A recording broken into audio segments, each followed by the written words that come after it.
जय जगन्नाथ मो जीवन शैली गोटे नुआ अध्याय आपण मानक स्वागत। आज मो देह एते जोरसे खराब होता कि मु अने भी पार नी आउ खाइबा किछि खाइबा तो भल ही लगुन बट एबे जहाँ हो भगवान को दयारु ठीक टाइम रे मो पाखरे मो मामा अच्छे से मते किछि भी टेंशन नबार नहीं।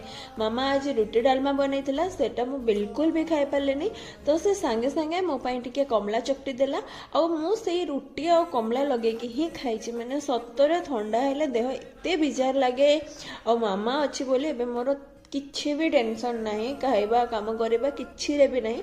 सो खाई सारा पर मु देखिली कि हमर ना एमती मोर एक्ट एते गंधिया हो जाइतिला तो मु कहली काहे बसिबी तो एटा ही सजाड़ दिया। तो फर्स्ट मु मोर कॉस्मेटिक रैकटा सजाड़िली देन तापर लागी पड़ली मोर कपड़ार रैकटा सजाड़िया पई। तो से काम सरला भितर मो नजर गोटे जिनस पड़ला जोटा कि हैला मोर गुलाब। हाँ आज भी मो गुलाब रे पैसा रखे।